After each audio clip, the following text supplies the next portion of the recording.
ব্রহ্মহত্যা, গোহত্যা, ভ্রূণ হত্যা, পরনিন্দা, পরস্ত্রীগমন, মিথ্যা ভাষণ প্রভৃতি সমস্ত গুরুতর পাপ বিনাশকারী, বিষ্ণুলোক প্রদানকারী, সনাতন হিন্দু ধর্মে অত্যন্ত পবিত্র ও মহিমান্বিত জ্যৈষ্ঠ মাসের কৃষ্ণপক্ষিয়া অপরা একাদশী ব্রত 1433 বঙ্গাব্দ 2026 সালে সারা এশিয়া মহাদেশে পালিত হবে 29 বৈশাখ 13 মে বুধবার। কারণ একাদশী তিথি শুরু হচ্ছে 28 বৈশাখ 12 মে মঙ্গলবার দিবা 9টা 57 থেকে, আর শেষ হচ্ছে 29 বৈশাখ 13 মে বুধবার দিবা 9টা 3 তাই উদয়া তিথি মেনে এই পরম পবিত্র সর্বপাপ বিনাশকারী অপরা একাদশী ব্রত সারা এশিয়া মহাদেশে পালিত হবে 13 মে 29 বৈশাখ বুধবার। আর ব্রতের পালন করতে হবে ঠিক তার পরের দিন অর্থাৎ 14 মে 30 বৈশাখ বৃহস্পতিবার সকাল 5টা 1 থেকে 7টা 45 মধ্যে। আবার শাস্ত্রে বলা হয়েছে যারা বিভিন্ন কারণে এই ব্রত পালনে অক্ষম বা যে সমস্ত ব্রত পালনকারী শুদ্ধ চিত্তে ভক্তিপরায়ণ হয়ে শ্রদ্ধা ও নিষ্ঠা সহকারে একমনে এই অপরা একাদশী ব্রত মাহাত্ম্য পাঠ বা শ্রবণ করেন, তৎক্ষণাৎ তিনি সহস্র গোদানের ফল লাভ করেন এবং মোক্ষ লাভের সুযোগ পান, আর শ্রীহরির আশীর্বাদে তার জীবন ধন্য হয়। তাহলে আসুন এখন আমরা সকলে শ্রদ্ধা ভক্তি ও নিষ্ঠার সাথে একমনে অপরা একাদশী ব্রত মাহাত্ম্য শ্রবণ করি। ব্রহ্মাণ্ড পুরাণে এই অপরা একাদশী ব্রত মাহাত্ম্য বর্ণনা করা হয়েছে। মহারাজ যুধিষ্ঠির শ্রীকৃষ্ণকে বললেন, হে কৃষ্ণ, জ্যৈষ্ঠ মাসের কৃষ্ণপক্ষে একাদশীর নাম কি এবং তার মাহাত্ম্যই বা কি? আমি শুনতে ইচ্ছা করি, আপনি অনুগ্রহ করে তা আমায় বর্ণনা করুন।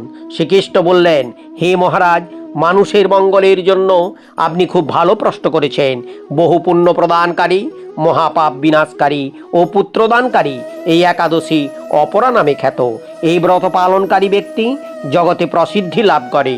ব্রহ্মহত্যা, গোহত্যা, ভ্রূণ হত্যা, পরনিন্দা, পরস্ত্রীগমন, মিথ্যা ভাষণ প্রভৃতি গুরুতর পাপ এই ব্রত পালনে নষ্ট হয়ে যায়। যারা মিথ্যা সাক্ষ্য দান করে, ওজন বিষয়ে ছলনা করে, স্বাস্থ্যের মিথ্যা ব্যাখ্যা দান করে, জ্যোতিষের মিথ্যা গণনা ও মিথ্যা চিকিৎসায় রত থাকে, তারা সকলেই নরক যাতনা ভোগ করে। এ সমস্ত ব্যক্তিরাও যদি এই ব্রত পালন করে তবে তারা সমস্ত পাপ থেকে মুক্ত হয়।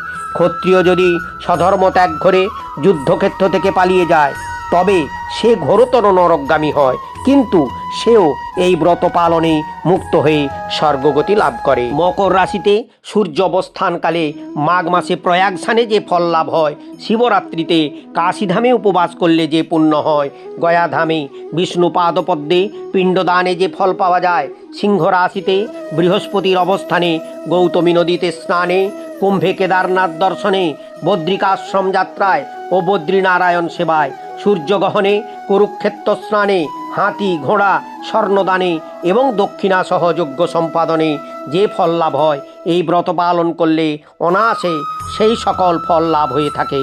এই অপরা একাদশী ব্রত পাপরূপ বৃক্ষের কুঠার স্বরূপ, পাপরূপ কাষ্ঠের দাবাগ্নির মতো, পাপরূপ অন্ধকারের সূর্য সদৃশ এবং পাপহস্তির সিংহস্বরূপ। এই ব্রত পালন না করে যে ব্যক্তি জীবন ধারণ করে, জলে বুদবুদের মতো তাদের জন্ম মৃত্যুই কেবল সার হয়। অপরা একাদশীতে উপবাস করে বিষ্ণু পূজা করলে সর্বপাপ মুক্ত হয়ে বিষ্ণু লোকে গতি হয়। এই ব্রত কথা পাঠ ও শ্রবণ করলে সহস্র গোদানের ফল লাভ হয়। ব্রহ্মাণ্ড পুরাণে এই ব্রত মাহাত্ম্য বর্ণনা করা হয়েছে। ভিডিওটি ভালো লাগলে লাইক করুন, আর আমাদের চ্যানেলে নতুন হয়ে থাকলে আমাদের প্রোগ্রেসিভ কালচার চ্যানেলটিকে সাবস্ক্রাইব করে আমাদের সাথে থাকুন। কমেন্টে জয় শ্রীকৃষ্ণ লিখুন, আত্মীয় স্বজন ও পরিচিত সনাতনী হিন্দু বন্ধুদের শেয়ার করুন। নিজে একাদশী ব্রত পালন করুন, সকলকে একাদশী ব্রত পালনে উৎসাহিত করুন। ভগবানের কৃপায় সকলে ভালো থাকুন, সুস্থ থাকুন, দীর্ঘ জীবন লাভ করুন। রাধে রাধে।